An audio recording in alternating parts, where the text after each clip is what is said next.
सत्संगति की महिमा बताने वाली एक बहुत अच्छी कहानी पुण्याश्रव कथा कोश में भी पाई जाती है, जो इस प्रकार है। एक नंदी मित्र नाम का लकड़हारा था, जो किसी बड़े लकड़ी के कारखाने में नौकरी करता था और उसके परिश्रम के कारण ही सेठ जी का कारोबार निरंतर उन्नति कर रहा था।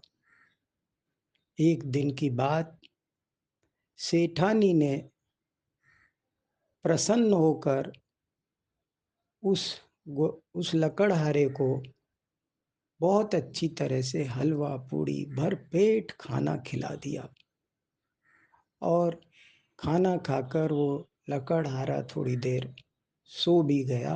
नींद थोड़ी गहरी लग गई और थोड़ा वो कारखाने पर पहुंचने में उस दिन कुछ लेट हो गया।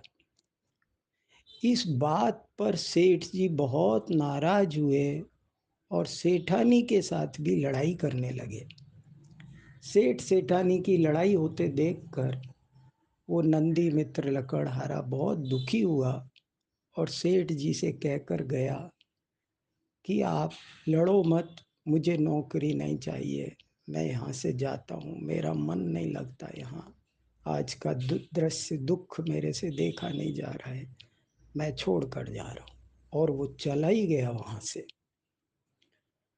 वो चला तो गया, लेकिन अब पेट कैसे भरे उसका। लकड़हारा यद्यपि लकड़ियां जंगल से लाने में बहुत कुशल था, लेकिन लकड़ियों को बेचने की कला उसे नहीं आती थी। व्यापार करना वो नहीं जानता था। उसने कोशिश तो की, लकड़ियां काट कर गट्ठर बना दिए, बड़े बड़े सड़क के किनारे बैठ गया कि बिक जाए तो मैं पेट भरूं, खाना खाऊं। लेकिन ऐसे ही नहीं बिका करते हैं, उसके लिए अलग कला चाहिए होती है। बड़े बड़े गट्ठर बना दिए, छोटे बनाता तो बहुत ग्राहक मिल जाते, बड़े बड़े कौन खरीदे, तो बड़ा ग्राहक नहीं है। ऐसे कई बातें थी जो उसको नहीं आती थी और वो 3 दिन 4 दिन बीत गए, एक दाना नहीं खा सका, भूखा था। इतने में ही वहां से एक मुनिराज गुजरे। उसने देखा कि मेरे शरीर पर कपड़े तो हैं, इनके पास तो कपड़े भी नहीं है, इनका पेट कैसे भरता होगा। चलो, इनके पीछे चलता हूँ। और वो उनके पीछे पीछे चला गया। मुनिराज का आहार किसी अच्छे घर में हुआ और उस श्रावक ने ये समझा कि ये जो लकड़हारा दिखाई दिया उसे, उसने समझा ये भी महाराज जी के साथ रहने वाला कोई ब्रह्मचारी होगा, और उसने भी उसे बहुत अच्छी तरह भोजन करा दिया। 4 दिन बाद में उस लकड़हारे को आज अच्छा भोजन मिला। वो प्रसन्न हुआ और सोचने लगा, ये तो अच्छा हुआ, मैं तो इन महाराज के साथ ही रहूँगा और मेरा गुजारा हो जाएगा। और वो महाराज के साथ ही पीछे पीछे जंगल में चला गया। महाराज ध्यान करने बैठे तो वो भी ध्यान करने बैठ गया, जैसे तैसे वैसी ही मुद्रा बनाता, जो जो वो करते वो करता और उनकी तरह ही रहने लगा। दूसरे दिन जब आहार का समय हुआ तो उसने महाराज से कहा कि आज नहीं जाना है क्या उधर, आज तो देर हो रही है।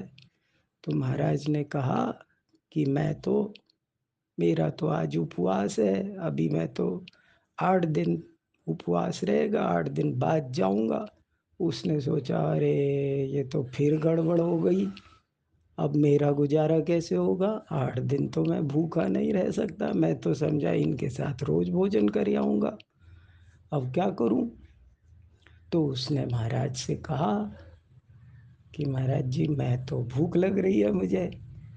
महाराज जी बड़े ज्ञानी, दिव्य ज्ञानी, भविष्यज्ञ, वो सब समझ गए, सारा रहस्य उनको समझ में आ गया।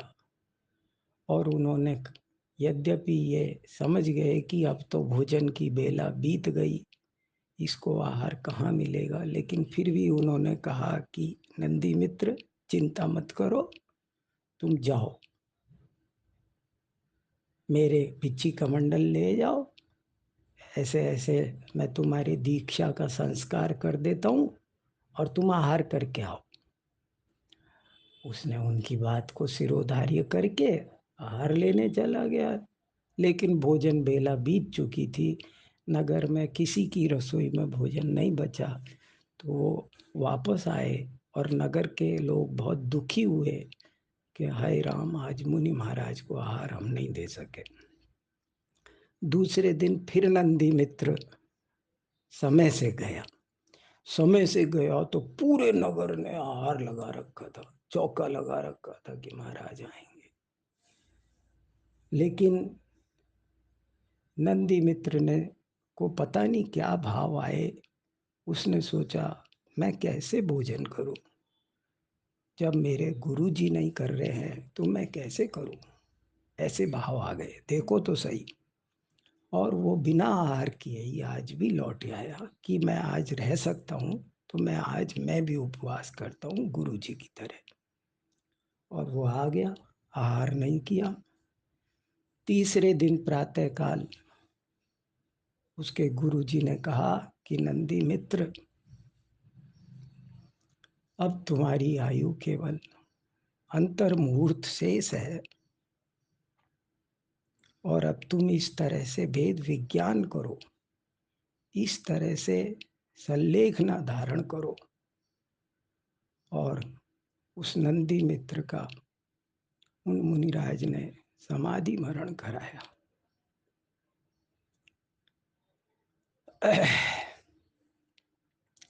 समाधि मरण करके नंदी मित्र अगले जन्म में सम्राट चंद्रगुप्त मौर्य बना। तो देखो, 3 दिन की मुनिराज की संगति मिली थी, 2.5 दिन की, 2 दिन की संगति मिली थी मुनिराज की, लेकिन वो एक लकड़हारे से इतना बड़ा दिग्विजयी सम्राट चंद्रगुप्त बना। अंतिम श्रुत केवली भद्रबाहु का शिष्य। तो संगति की बहुत महिमा है। क्षणमपि सज्जन संगति रेखा भवति भवार्णव तरणे नौका। क्षण भर भी किसी सज्जन की संगति मिल जाए तो वो संसार सागर को तारने के लिए नौका के समान बन जाती है। इसलिए हमें हमारे जीवन में ये संकल्प लेना चाहिए कि कभी भी कुसंगति में नहीं पड़ेंगे, सत्संगति ही करेंगे। यदि हम सत्संगति करेंगे तो सहज ही हमारे अंदर अनेक गुण उत्पन्न हो जाएंगे और हमारे सभी दुर्गुण बाहर निकल जाएंगे। हम सोने की तरह तप कर पूर्ण शुद्ध बन जाएंगे। यही इस कहानी का बहुत सुंदर संदेश है। हम सब सत्संगति के महत्व को समझें। इसी भावना के साथ जय जिनेन्द्र।